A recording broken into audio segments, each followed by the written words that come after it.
Hayyina kan jirtu kun eebbisaatti waa'ee online wantoota adda addaa teknoolojii wal qabatee kan isin biraan gahaa turedha. Walitti fufinsaan viidiyoo hojjechuu dhiisuu keenyaaf dhiifama isin gaafachaa amma immoo bifa haaraatiin deebineeti jirra. Har'a immoo viidiyoo editing namoonni baay'een keessaan kan nu gaafachaa turtanii viidiyoo editingii kamittiin akka hojjechuu dandeenyu fi duraa duuba kamittiin transitionii katii effektii garaagaraa kapkaatii qofa fayyadamuudhaan viidiyoo keenya editii gochuu akka dandeenyudha. Har'a tokkoon kana waliin ilaalaa jechuudha. Maatii eebbisaatiif haaraa yoo taatan subscribe like gochuudhaan namoota baay'ee bira akka nuuf godhaa. Sababni isaas chaanaaliin kun kan interactive turre viidiyoon keenya vaariyaalis ba'an jiru. Eebbisaatiik YouTube, Telegramidhaan, TikTokidhaan jira. TP garaagaraa irratti isiniif gadhiisaa kan turree fi social media garaagaraa irratti eebbisaatiik ni jira. Telegram irratti immoo bifa barreeffamaaf ta'e faayila adda addaa TP adda addaa sababa gadhiisnuuf description keessaa Telegram keenya argachuu ni dandeessu. Gara viidiyoo keenya yemmuu deemnu jalqaba irratti bilbila keessaan fayyadamtanii yoo editii gochuu barbaadan applicationii kapkaatii daawunloodii godhachuu isinirra jiraata jechuudha. Play Store yookiin App Store yoo iPhone fayyadamtan App Store fayyadamuudhaan daawunloodii godhachuu isinirra jiraata. Kapkaatiin interfeesiin isaa kana fakkaata. Ni viidiyoo kan jedhu irratti ni cuqaasna yookiin ni project update yeroo gootan haala kanaan isiniif fidaa jechuudha. Sanii booda viidiyoo qopheessitan irratti kilikii ni gootu jechuudha. Viidiyoo qopheessitan fakkeenyaaf viidiyoo tokko isinitti agarsiisuuf jecha viidiyoo tokko ni filadhaa jechuudha. Haala kanaan erga importanii gootanii booda wantoota isin beekuu qabdanii jalqaba irratti TikTokiif yoo ta'e reeshoo isaanii filattu jechuudha. Reeshoo isaa gara gadii isaa irratti akka argaa jirtan wantoota mallattoolee adda addaa jira. Editii, audio, tekstii wantoota adda addaa. Garuu gara dhumaa irra aspect ratio kan jedhu irratti ni cuqaasna. Fakkeenya viidiyoo kana YouTube'dhaaf immoo TikTok'dhaaf maaliif akka fayyadamtan asirratti fakkeenyaaf reeshoon kan TikTokii haala kanaan 9:16 kan YouTube'dhaaf sababa barbaannu viidiyoo kana kan mallattoo kan YouTube irratti ni cuqaasnaa jechuudha. Reeshoo isaa akkasiin kan YouTube irratti erga kilikii goonee landscape kan YouTube akkuma beekamu lammaffaa irratti iddoo fakkeenyaaf bakka haasaa keessaa katii gochuu barbaannu fakkeenyaaf iddoo kan jalqaba isaa keessaa kutuu sababa barbaaduuf bakka katii gochuu barbaadan erga geessitanii booda gara gadii isaa irratti akkuma argaa jirtan split kan jedhu irratti ni cuqaasna. Split jechuun bakka lamatti adda baasuu jechuudha. Kanaafuu bakka sararaan adii kun asirratti argaa jirtan irratti keenya bakka sararaan irratti bakka lamatti adda ni baasaa jechuudha. Split bakka jedhu irratti fakkeenyaaf bukkee split kana fuuldura ture viidiyoo jalqabaa kana keessaa balleessuu yoo barbaade irratti ni cuqaasaa. Sanii booda haala kanaan adii yemmuu ta'u delete kan jedhu gara gadii isaa irratti nu fida delete ni goona. Sanii booda badeetii jira jechuudha inni jalqabaasaa. Tekstii jalqaba irratti fakkeenyaaf eebbisaati akka introotti fayyadamu yoo barbaade tekstii bakka jedhu irratti ni cuqaasaa. Sanii booda eebbisaati kan jedhu irratti asirratti akka argaa jirtan tekstiin gara gadii isaa irratti kapkaatii waan baay'ee namatti toludha. Baay'ee salphaa fi kan nama rakkisnedha editii gochuudha. Viidiyoo keessan text kan jedhu irratti ni cuqaasa. Sanii booda add text kan jedhudha. Eebbisaati jedhee yoo irratti barreesse haala kanaan kalarii isaa akkuma asirratti argaa jirtan kalarii isaa foontii isaa jijjiiruu dandeessu jechuudha. Foontii isaa haala kanaan kan barbaadan gochuu ni dandeessu jechuudha.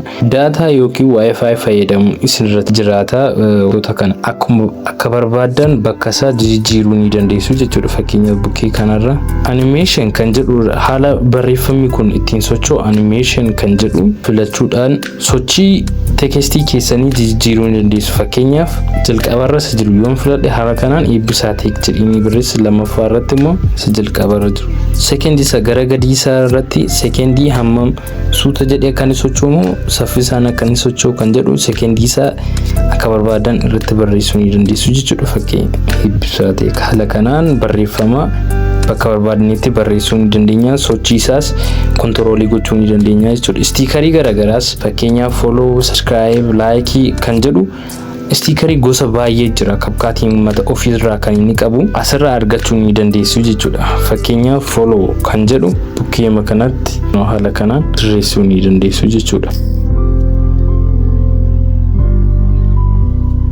CapCutiin template garaagaraa ofirraa sababa qabuuf baay'ee rakkisu jechuudha editii gochuudhaaf.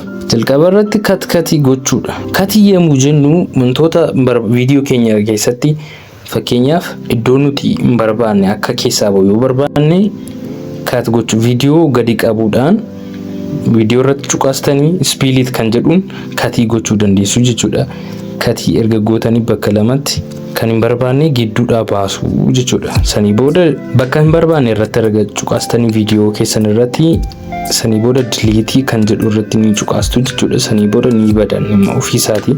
Sagalee viidiyoo keessanii ol dabaluu yookiin enhaansii waca garaagaraa yookiin yoo wantooti sagaleen adda addaa isin jeeqee adjustii gochuu ni dandeessu jechuudha. Kanaafuu viidiyoo keessan irratti kilikii gootanii volume kan jedhu split bukkee kan jiru kana volume kan jedhu irratti ni cuqaastu jechuudha. Volume kan jedhu irratti sanii booda sagalee keessan 1,000 irratti yookiin ol kaasuu dandeessu kan duraarraa jechuudha.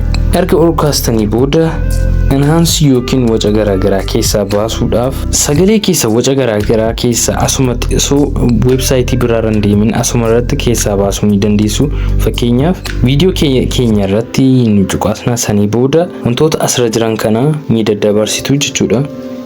Jalqaba irratti viidiyoo keessan erga cuqaastanii haala kanaan filannoo adda addaa isin filachiisa. Scroll erga daddabarsitanii dhumarra isa jiru enhance voice yookiin reduce noise kan jedhu ni barbaadu jechuudha. Asirratti akka argaa jirtan enhance voice kan jedhu irratti ni cuqaasna jechuudha. Waca adda addaa voice keenya keessa yookiin sagalee isin waraabdan keessa akka isiniif fadu asirratti akka argaa jirtan enhancing haala kanaan ni lakkaa jechuudha. Waca garaagaraa yoo sagalee keessan yookiin viidiyoo keessan keessa jiraate haala kanaan enhance godheetu percentage 100 lakkaa enhance godha sanii booda right ni gootu jechuudha. Inni dabalataa overlay kan jedhu kana overlayin fakkeenyaaf fuuldura footoo viidiyoo keessaniitti akka inni ba'u yoo barbaadan fakkeenyaaf footoo garaagaraas ta'uu danda'a viidiyoo kan biraa bukkee viidiyoo keessaniitti akka inni mul'atu yoo barbaadan overlay kan jedhu kana ni fayyadamtu jechuudha. Overlay gara gadiisaatti akka argaa jirtan kana overlay fayyadamtanii footoos ta'ee wantoota garaagaraa yookiin viidiyoo garaagaraa pilaasitti gochuu ni dandeessu jechuudha. Overlay fakkeenyaaf viidiyoo kan biraa overlay irratti yoo cuqaastan asirratti akka argaa jirtan saayizii isaas akka barbaadan gochuu dandeessu. Bukkeetti fakkeenyaaf react warra hojjetaniif overlay fayyadamtaniiti jechuudha. Bukkeetta haala kanaan isiniif dhufaa jechuudha. Subscribe buttonis haala kanaan bukkeeyuma kana overlay fayyadamuudhaan subscribe buttonis pilaasii itti godhachuu dandeessu. Viidiyoo biraatiin isiniif hojjedha isa. Effectii garaagaraa yoo viidiyoo keessanitti dabalu yoo barbaadan body effect yookiin photo effect viidiyoo effectii sababa barbaannu fakkeenyaaf effectii fi transition garaagaraa asirratti data yookiin wifi fayyadamuudhaan isin hojjechuu dandeessu. Sababni isaas akkasitiin offline hojjetu. Effectii garaagaraatti yookiin trendingii zoomii fi zoom out fayyadamuu ni dandeessu. Fakkeenyaaf gara fuulduraatti zoomii gochuu fi asirratti effectii gosa baay'eedha kan asirra jiru jechuudha. Viidiyoo keessan sheekii gochuu yoo barbaadan yoo irraa kaasuu barbaadan nani mallattoo bukkee kana nan kan jedhu irratti cuqaasuudhaan irraa kaasuu ni dandeessu jechuudha. Effectii garaagaraas gosa baay'ee ofirraa qaba. Inni dabalataa laayitii viidiyoo keessanii yookiin kalarii viidiyoo keessanii adjustii gochuu yoo barbaadan ammas viidiyoo keessan irratti ni cuqaastu. Sanii booda filannoo asii gadi kana tarreeffameeru kana ni daddabarsitu adjust kan jedhu irratti ni cuqaastu jechuudha. Erga cuqaastanii booda laayitii isaa saturation kalarii viidiyoo keessanii adjustii gochuu ni dandeessu. Adjustii keessa erga galee booda wantoota nuti sirreessuu qabnu asirratti brightness isaa saturation wantoota jedhaman kalarii viidiyoo keessanii yookiin glow effect akka inni isiniif ta'uuf asirratti isiniif fayyada jechuudha. Fakkeenyaaf brightness isaa dabaluu yoo barbaadan haala kanaan cheekii gochuu qabdu jechuudha. Haala kanaan kontirastii isaas dabaluu yookiin hir'isuu yoo baay'atee jira ta'e barbaachise immoo itti dabalu kalarii viidiyoo keessanii akka inni bareeduuf yookiin glow effect akka inni fakkaatuuf isin fayyada jechuudha. Asirratti wantoota viidiyoo keessan babbareechuu yookiin kalarii viidiyoo keessanii jijjiiruu tokko tokkoon